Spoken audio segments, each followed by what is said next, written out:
নমস্কার বন্ধুরা, জয়ার রান্না বান্নাতে আপনাদের সবাইকে স্বাগত। আজ আমি আপনাদের সবার সাথে শেয়ার করছি পনিরের একটা খুবই সহজ রেসিপি, পালং পনির। পনিরের তো অনেক রকম রেসিপি আপনারা ঘরে তৈরি করেছেন। আমি পালং পনির রেসিপিটা তৈরি করছি সম্পূর্ণ নিরামিষ পদ্ধতিতে, পেঁয়াজ রসুন ছাড়া।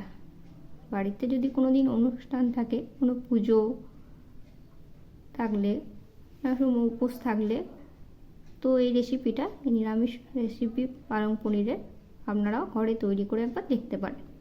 আশা করি আপনাদের খুবই ভালো লাগবে। আমি যেমন করে তৈরি করছি এরকমভাবে আপনারা একবার তৈরি করে দেখতে পারেন।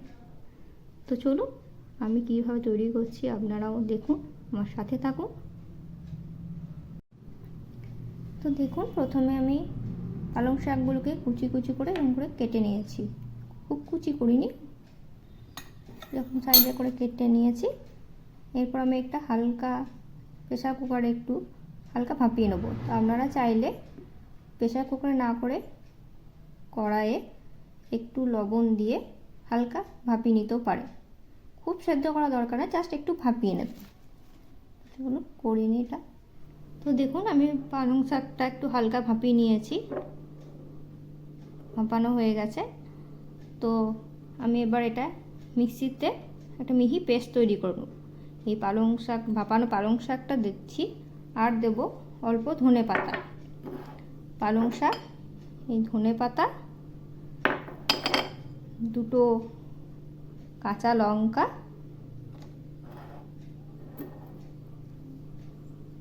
আর 4-5টা কাজু বাদাম, এই সবগুলো মিক্স করে আমি একটা মিহি পেস্ট তৈরি করে নেব।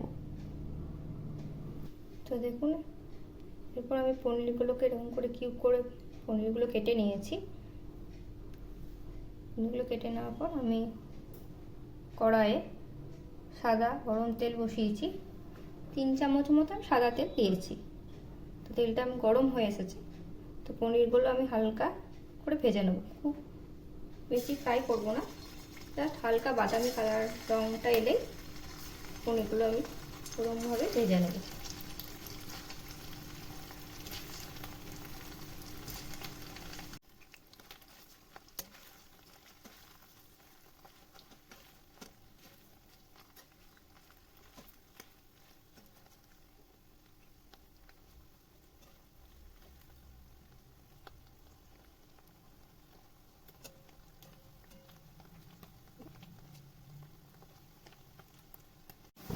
দেখুন, পনিরগুলো হালকা বাদামি কালার হয়ে গেছে। এরপর আমি এগুলোকে তুলে নিচ্ছি। ভাজা হয়ে গেছে, আর বেশি আমি পনিরটা ভাজবো না। তো এবার এগুলো তুলে নিচ্ছি।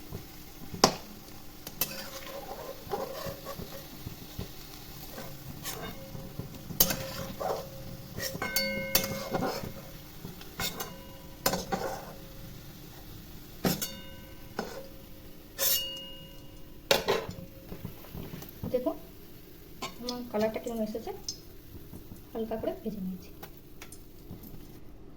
তো পনিরটা ভেজে আমি তুলে নেওয়ার পর ওই যে তেলটা অবশিষ্ট ছিল সেই তেলেই আমি ফোড়নটা দিয়ে দিচ্ছি। তেজপাতা দিলাম একটা, শুকনো লঙ্কা, আর একটু মতো পাঁচফোড়ন, এটুকু ফোড়ন দিলাম। তো ফোড়নটা একটু ভাজা হয়ে যায়, ফোড়নটা ভেজে নিই।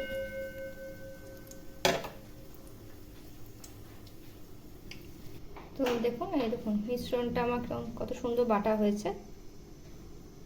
মিশ্রণটা রেডি হয়ে আছে আমার। তো কড়াইয়ে ফোড়নটা ভাজা হয়ে এসেছে। এরপর আমি ওই পালংয়ের মিশ্রণটা এখানে দিয়ে দিচ্ছি।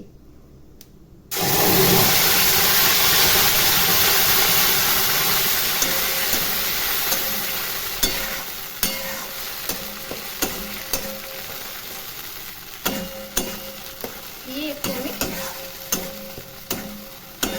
দিদি নাড়তে থাকবো যাতে কড়াই লেগে না যায়।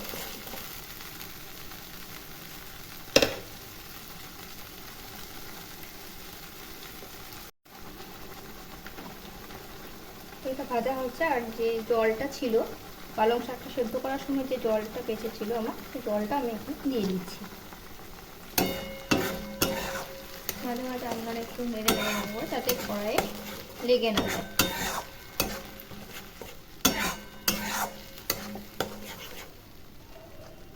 এটাতে আমি সম্পূর্ণ একটা নিরামিষ পদ্ধতিতেই করছি, পেঁয়াজ রসুন ছাড়াই আমি পালং পনিরটা করছি। আর দিচ্ছি, এটাতে অ্যাড করছি 1/2 স্পুন ধনে গুঁড়ো,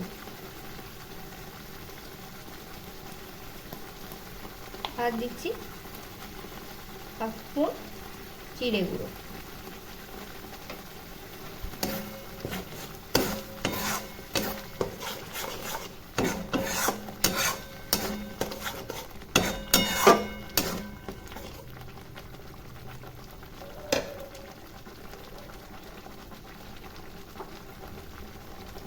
তো দেখুন মশলাটা ভাজা ভাজা হয়ে এসেছে। এরপর এর মধ্যে আমি ভাজা যে পনিরটা ছিল, পনিরটা আমি দিয়ে দিলাম।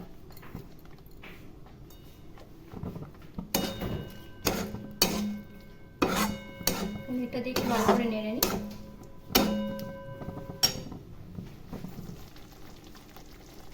তো মশলাটা অনেকটা হয়ে এসেছে, পনির দিয়ে ফুটছে। এরপর সামান্য আমি অ্যাড করব 1/2 স্পুন লবণ।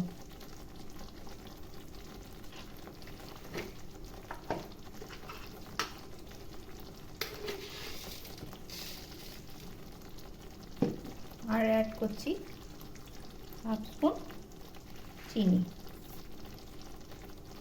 দেখুন রান্নাটা আমার একদম হয়ে এসেছে।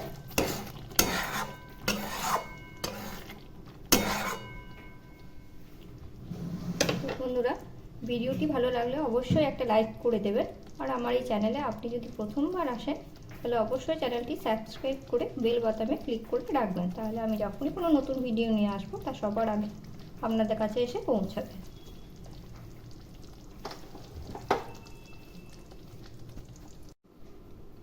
তো হয়ে একদম আমি গ্যাসের ফ্লেমটা ওভেনটা অফ করে দিয়েছি। তো অনেকেই এই রান্নাটাতে ফেস ক্রিম ইউজ করেন, আমি ফেস ক্রিম ইউজ করছি না, আমি দুধের স্বর, ফেস ক্রিমের বদলে আমি দুধের স্বর এটাতে দিচ্ছি। উপর থেকে একটু দুধের স্বর আমি দিয়ে দিচ্ছি।